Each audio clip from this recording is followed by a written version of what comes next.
Paradise, പറുദീസ. ഒരു 1.5 മണിക്കൂറിൽ ഒട്ടേറെ കാര്യങ്ങൾ പറഞ്ഞ ഒരു കിടില സ്ക്രിപ്റ്റുള്ള നല്ല പെർഫോമൻസുകളുള്ള ഒരു നല്ല സിനിമയാണ് പാരഡൈസ് എന്ന് പറയുന്നത്. പടം തുടങ്ങി, പടം ഒരു ഈ ശ്രീലങ്കക്കാരൊക്കെ ചെയ്തൊരു പടമാണ് കേട്ടോ. പ്രൊഡക്ഷനും ഡയറക്ഷനും അഭിനയിക്കുന്നതിൽ ഒട്ടുമിക്ക പേരും കഥ എഴുതിയതും എല്ലാം ശ്രീലങ്കക്കാരാണ്. മലയാളത്തിൽ നിന്ന് റോഷൻ മാത്യു, ദർശന, ഇവർ രണ്ടുപേരാണ് ഉള്ളത്. ബാക്കിയെല്ലാം ശ്രീലങ്കക്കാരാണ്. അപ്പോൾ അവിടെ ബേസ് ചെയ്ത് എന്തുകൊണ്ട് ഇങ്ങനെ ഒരു സിനിമയിലും ബഹുഭൂരിപക്ഷവും ശ്രീലങ്ക ഭാഷയുണ്ടല്ലോ, സിംഹള ഭാഷയാണ് എന്നത് ലാംഗ്വേജ് ആണെന്ന് എനിക്കറിയില്ല. അതും മറ്റേ ഇംഗ്ലീഷൊക്കെയാണ്. മലയാളം കുറച്ചേ ഉള്ളൂ, പക്ഷേ കുഴപ്പമില്ല. ബാക്കി എല്ലാ ഭാഗത്തും മലയാളം സബ്ടൈറ്റിൽ കാണിക്കുന്നുണ്ട്. പടം തുടങ്ങി റോഷനും കേശവും അമൃതയും കൂടി ശ്രീലങ്കയിൽ പോവുകയാണ് 5ാം വർഷ അവരുടെ വെഡ്ഡിങ് ആനിവേഴ്സറി ആഘോഷിക്കാൻ വേണ്ടിയിട്ട്. അപ്പോൾ ഇവരവിടെ പോകുന്നു. അവർക്ക് അവിടെ വെച്ചിട്ട് ഒരു പ്രശ്നത്തിലകപ്പെടുന്നു. അപ്പോൾ ഇവരുടെ പ്രശ്നത്തിനെ ബേസ് ചെയ്തുകൊണ്ട് ആ ഒരു നാടിലെ ആൾക്കാരുടെ അവരുടെ അവസ്ഥയും ആൾക്കാരുടെ സ്വഭാവത്തിൽ വരുന്ന ക്യാരക്ടർ ചേഞ്ചും ഈഗോയും പിന്നെ ഒരുപാട് കാര്യങ്ങളുണ്ട്, പൊളിറ്റിക്സ്, അങ്ങനെ ഒരുപാട് വിഷയങ്ങൾ സംസാരിക്കുന്ന ഒരു സിനിമ. അപ്പോൾ ഇതിൽ മെയിനായിട്ട് ഈ പറയുന്ന ഈ അവിടെ നിന്ന് വന്ന് അഭിനയിച്ച കുറേ പേരുണ്ട് കേട്ടോ. ഒരു പോലീസുകാർ, അതുപോലെ വീട്ടിലൊരു ജോലിക്ക് ഒരു പയ്യുണ്ട്. അപ്പോൾ എന്തൊരു പെർഫോമൻസ് ഉണ്ട്. നമുക്ക് ഒരിക്കലും ഈ ഒരു പടം ഇതൊരു സിനിമയായിട്ട് ചെയ്തതായിട്ട് തോന്നത്തില്ല. റിയലായിട്ട് നമുക്കത് ഫീൽ ചെയ്യും. അത്രയ്ക്ക് റിയലിസ്റ്റിക് ആയിട്ട് എടുത്തിട്ടുണ്ട്. എന്ന് വെച്ചാൽ ഇതൊരു ഓഫ് ബീറ്റ് പടമാണ്. ഒരു എൻ്റർടൈൻമെൻറ്റ് വാല്യൂ ഒന്നുമില്ല. 1.5 മണിക്കൂറേ ഉള്ളൂ. ഭയങ്കര മറ്റേ തിയേറ്റർ എക്സ്പീരിയൻസ് അങ്ങനെ ഒന്നുമില്ല. പക്ഷേ ഈ പടത്തിൽ ഈ സിനിമയ്ക്ക് വേണ്ട സാധനങ്ങൾ മാക്സിമം ഡെലിവർ ചെയ്ത് അവർ ഉദ്ദേശിച്ച സാധനം നമുക്കിവിടെ കിട്ടുന്നുണ്ട്. ഉദ്ദേശിച്ചതെന്ന് പറഞ്ഞാൽ പല രീതിയിൽ ഉദ്ദേശിക്കാം. ഒന്ന്, ഈ സിനിമ കണ്ടിറങ്ങുന്ന ഒരു വ്യക്തിക്ക് തോന്നുന്ന ഒരു പെർസ്പെക്റ്റീവ് ആയിരിക്കില്ല ചിലപ്പം അടുത്തൊരാൾക്ക് തോന്നുന്നത്.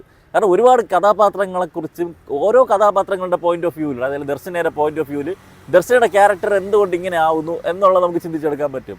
റോഷൻ്റെ കഥാപാത്രത്തിന് അത് ഈസി ആയിട്ട് മനസ്സിലാവും. മെയിനായിട്ട് അദ്ദേഹത്തിന് ഫോക്കസ് ചെയ്ത് തന്നെ പോകണം. പിന്നെ അതുപോലെ പോലീസുകാരെ, പിന്നെ ഈ വീട്ടിൽ ജോലി ചെയ്യുന്ന ഇവർക്ക് എല്ലാവർക്കും ഓരോ ക്യാരക്ടർ കൊടുത്തിട്ടുണ്ട്. അവർക്ക് ഓരോ സിറ്റുവേഷനിലൂടെ മാറിപ്പോകുമ്പോൾ അവർക്ക് വരുന്ന ചേഞ്ചസ് അത് ഒപ്പിയെടുത്ത രാജീവ് രവിയുടെ ക്യാമറ.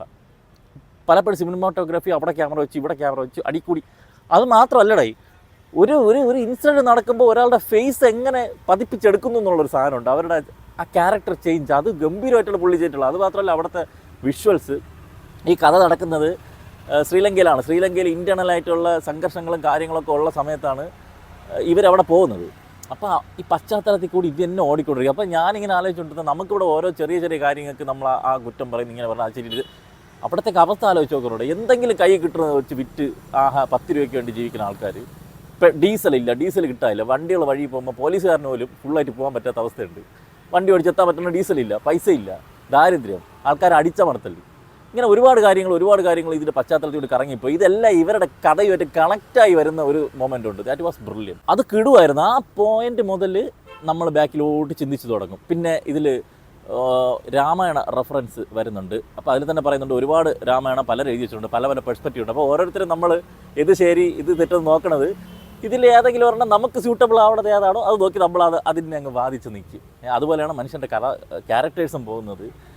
അങ്ങനെ കുറേ സാധനങ്ങളുണ്ട്. അത് കൂടുതലായിട്ട് എക്സ്പ്ലെയിൻ ചെയ്ത് തരാൻ എനിക്ക് പറ്റത്തില്ല. ഞാൻ മനസ്സിലാക്കിയ പെർസ്പെക്റ്റീവ് ആണോ റൈറ്റ് ഒന്നും എനിക്ക് പറയാൻ അറിയത്തില്ല. എഡിറ്റിംഗ് ചെയ്തിരിക്കുന്നത് ശ്രീകർ പ്രസാദാണ്. അത് ഇപ്പോൾ ഒരു ഓഫ് ബീറ്റ് പടം എന്ന് പറയുമ്പോൾ നമ്മൾ നോർമലി കുറേ പടങ്ങളിൽ നമുക്ക് കാണാം, ചുമ്മാ 1.5 മണിക്കൂർ ആക്കാൻ വേണ്ടിയിട്ട് ഒരാൾ ഫ്രിഡ്ജിൽ പോയി നിന്ന് വെള്ളം കുടിക്കുന്നു. അയാൾ വരുന്നു, സ്വിച്ച് ഓൺ ആക്കുന്നു, ഇങ്ങോട്ടും നോക്കുന്നു, നേരെ പോയി ഫ്രിഡ്ജ് തുറക്കുന്നു, എല്ലാ സാധനവും നോക്കിയിട്ട് വെള്ളം എടുക്കുന്നു, അടപ്പ് തുറക്കുന്നു, കുടിക്കുന്നു, അടപ്പ് തിരിച്ചടയ്ക്കുന്നു, ഫ്രിഡ്ജിനകത്ത് വയ്ക്കുന്നു, ഡോർ അടയ്ക്കുന്നു, തിരിച്ചിറങ്ങുന്നു, സ്വിച്ച് ഓഫ് ചെയ്യുന്നു.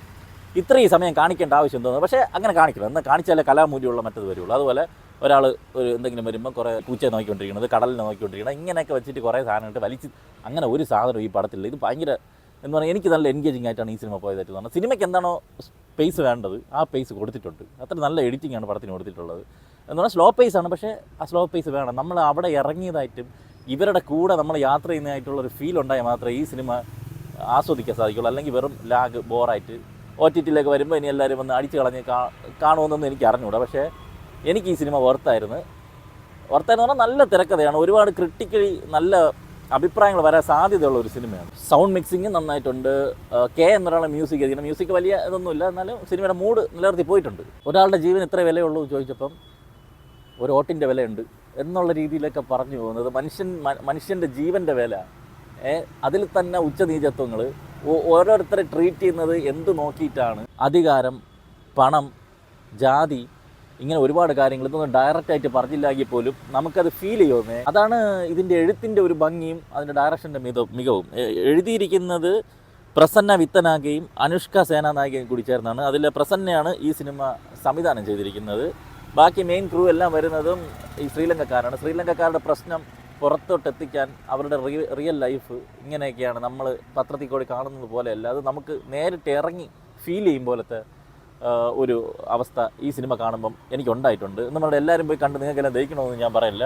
ഞാൻ പറഞ്ഞില്ല, ഒരു ഫെസ്റ്റിവൽ പടമാണ്. അപ്പോൾ ആ സെൻസിൽ അത്തരം സിനിമകൾ ഇഷ്ടപ്പെടുന്നവർ ഒരു കാരണവശാലും ഈ പടം മിസ്സാക്കാൻ പാടില്ല. എന്തരാ വരട്ടെ.